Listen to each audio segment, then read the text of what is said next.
remains high. And now you're up to date on News Talk. Off the Ball. Brought to you by Avantcard, powered by MasterCard. This is News Talk.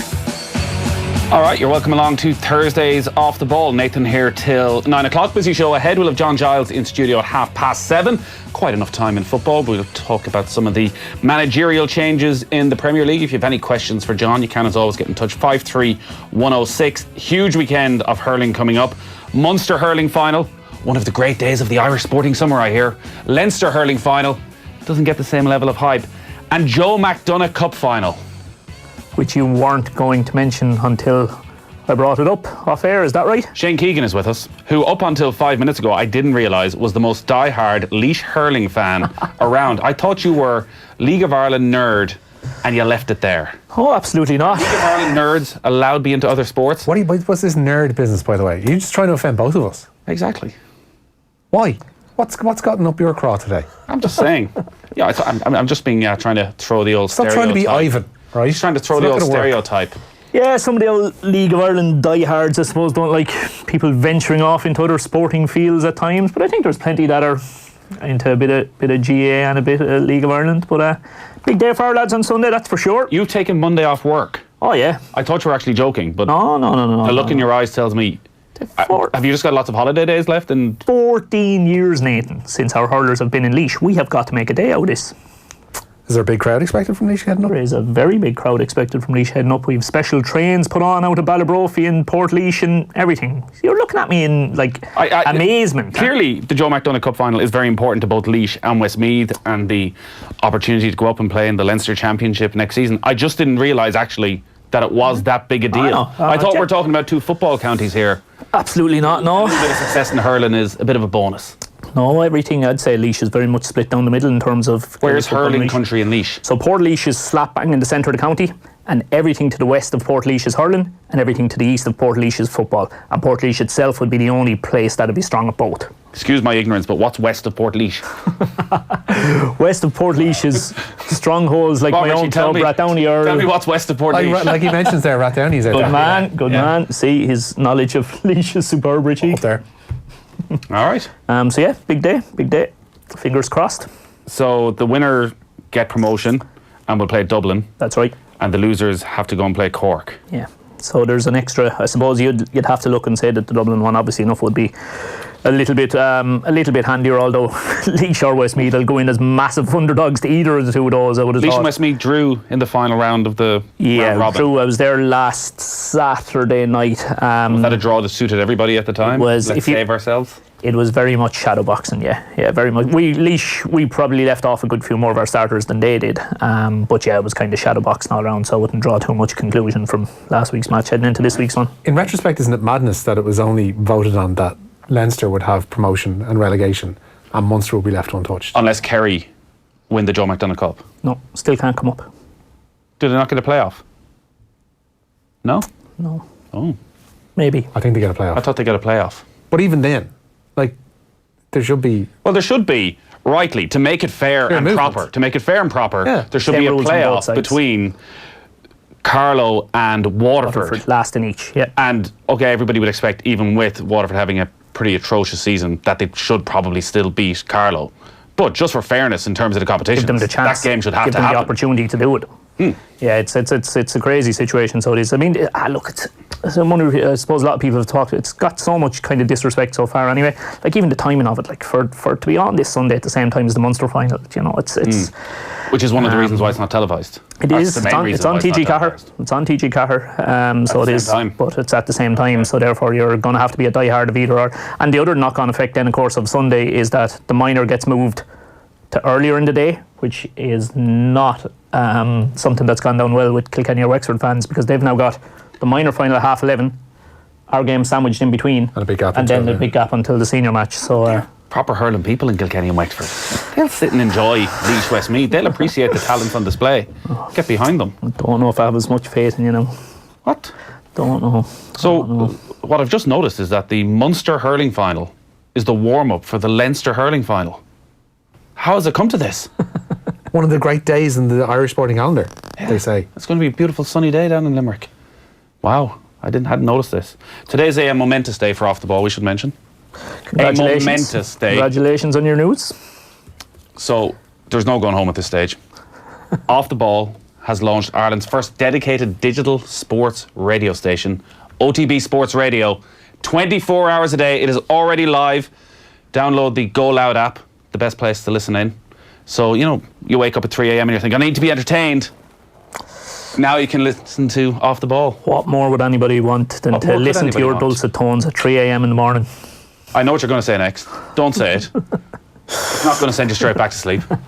It might, but either way, you're listening. So what story? You're on shift work now, 12-hour shifts. You can take straight 9 in the morning to 9 at night or vice versa. Exactly. Fun times. So there's a space for everybody now. So download the Go Loud app. It's the best place. It's to listen to OTB Sports Radio. So it's pretty exciting. We've been sort of building towards this for a while. It's sort of been live in the background, but it's properly out there for the public. There's OTB Gold, so some of the best stuff if you tune in the afternoon from the last 5 or 6 years, some of the best stuff from John Giles, and obviously all our live programming is there as well. Golf Weekly is there. If that's not reason enough to download, I've been told I can't say anything. Golf Weekly is right there.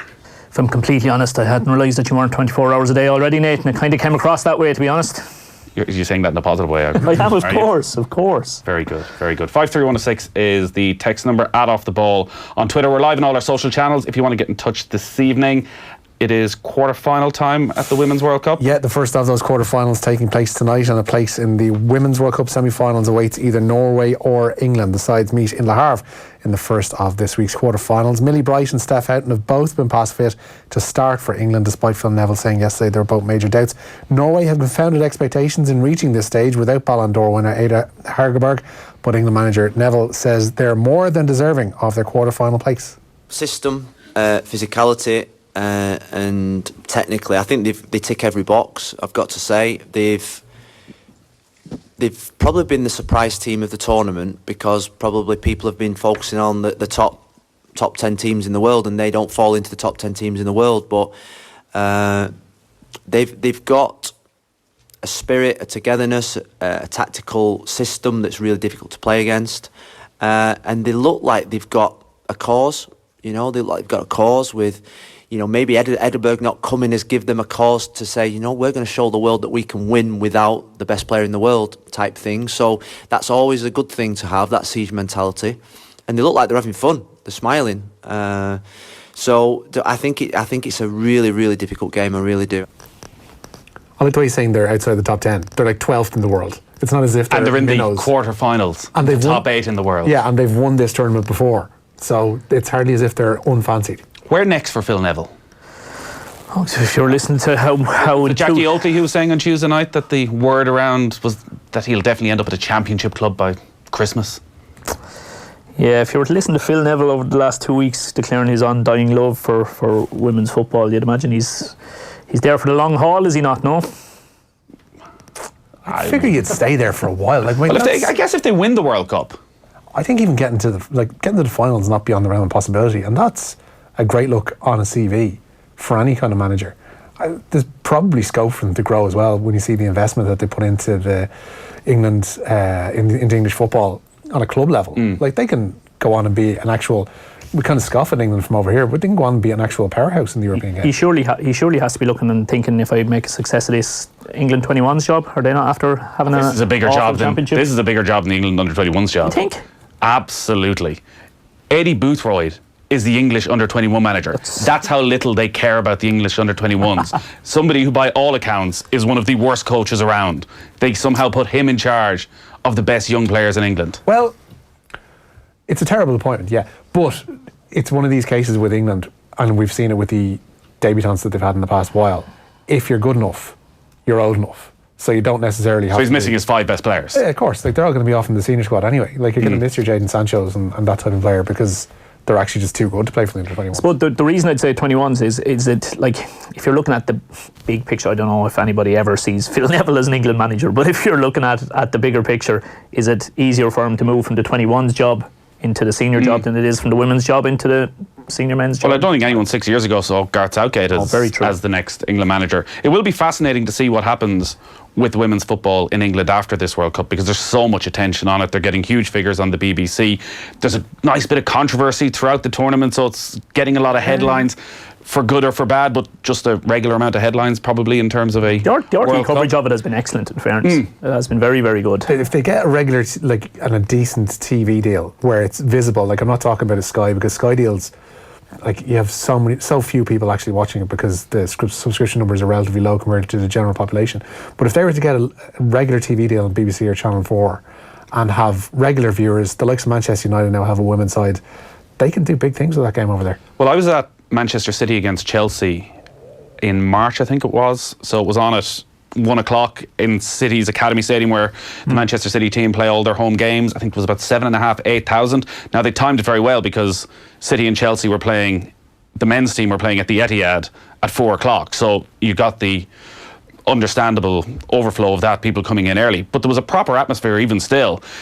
The style of football and the quality of football was exceptional. Now, both of those teams obviously put a huge investment in, have the best players from around the world, including Irish players amongst them. But like you could see even Manchester City, it's the Pep Guardiola way. Everything was playing it out from the back, technically very good.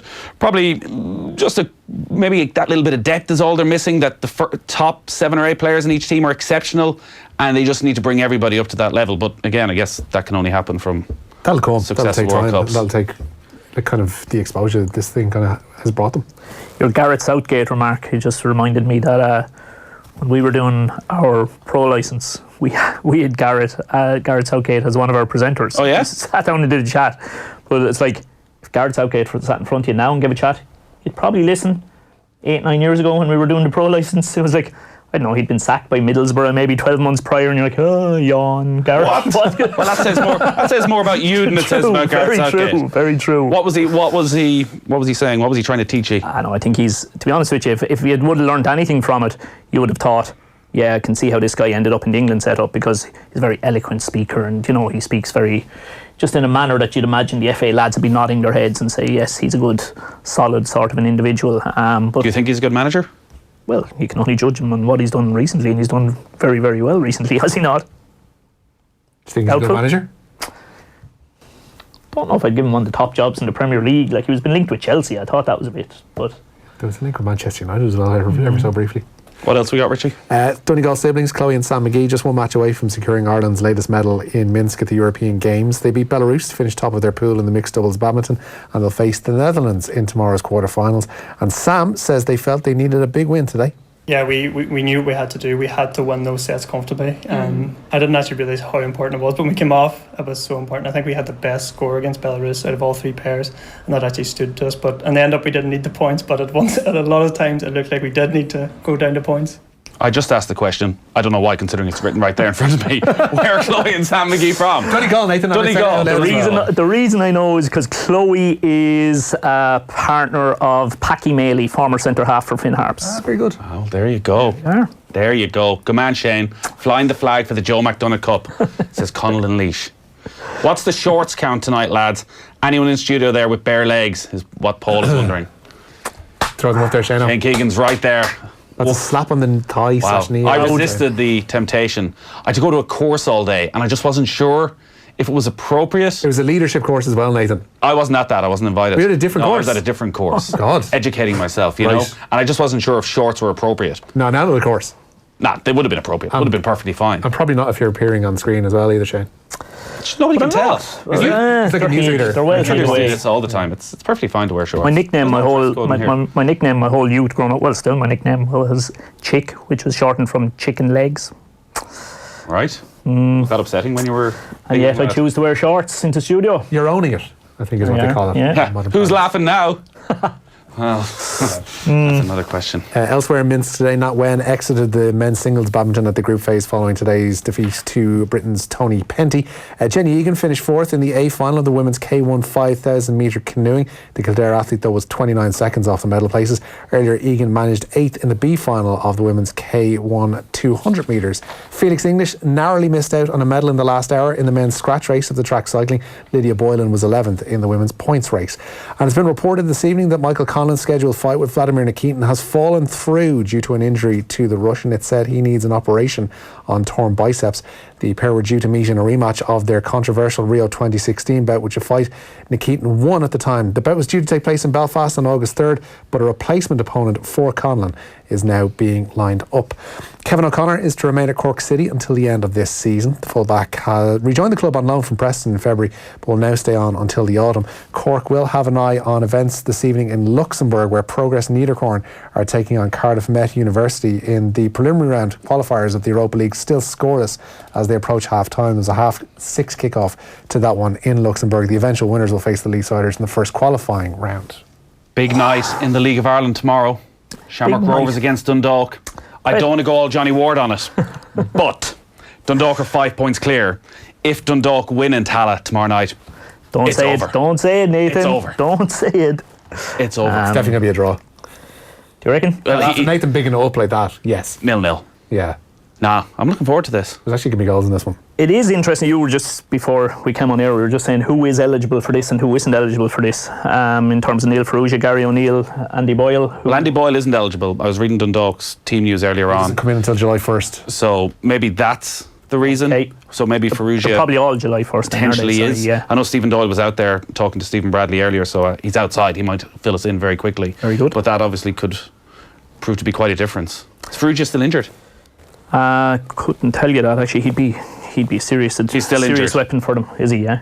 Gary O'Neill can't play either. All ruled out. Okay, all Yeah. July 1st then. Yeah, it would be. Just on Kevin O'Connor there, when you bring it up, like, he's a League of Ireland player that you don't really see very many interviews with at the moment, be in the paper or kind of in any of the podcasts or any of that. Like, I'm dying for somebody to ask him the obvious question of, like, has your hunger to become a professional footballer died since you won €1 million? Oh yeah, because he won. What did he win? He won the Euro Millions. Yeah, he won the millionaire raffle, the New Year's Eve one. You know that New Year's Eve one? Yeah. Kev won that like 2 years ago or that. Because he's a cracking fella. Yeah. Like, it's not long after That's a good point, because he's maybe in a position where he doesn't need to push himself as much. Absolutely. So instead of going back to Preston, he can think, kind of a nice life now here in Cork. I think, to be fair to him, he's done pretty well performance-wise since coming back to Cork.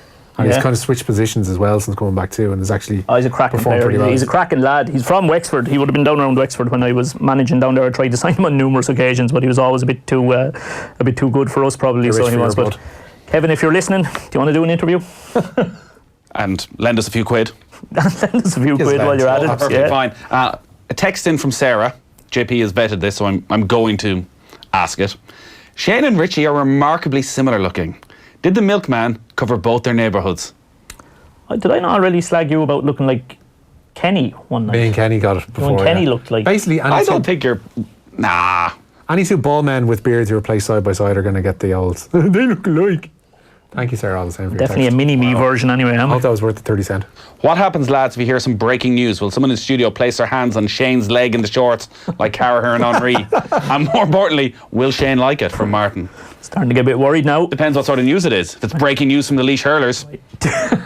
Do I need to slide the chair a bit further away from Richie? Laois Hurlers are odds-on favourites to win. We are odds-on favourites. Strong favourites. That's a lot of pressure. First time in Croke Park in 14 years, Shane. Yeah, I'm not really sure where People taking Monday off work. That's the ultimate talk of how big we're taking this, the Monday off work. Yeah, I'm not really sure where that's coming from, to be honest, because like they beat us last year. It was a draw the last day, even though there wasn't a whole lot probably going flat out. And they played in Croke Park last year. As you say, it's a long time since we were up there, so I don't know. I think we should be maybe marginally favourites, but that seems a bit strong. We'll be talking to John Giles shortly about Frank Lampard's, it seems, imminent appointment as Chelsea manager. Yeah. They're coming to Dublin. Plenty of Chelsea news around this evening. If appointed, Frank Lampard's managerial career at Chelsea will begin in Dublin. The Europa League winners have confirmed friendlies for next month with Bohemians at Dalymount Park on July 10th and 3 days later at Richmond Park against St. Pat's. Meanwhile, Gianfranco Zola is to leave Chelsea when his contract expires this weekend.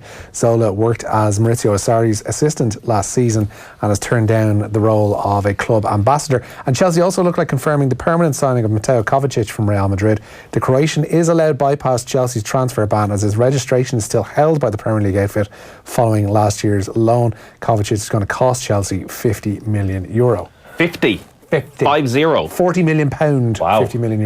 What do you make of the The Chelsea ticket price It's clearly they've had to say situation. 30 quid for adults and 15 for under 13s.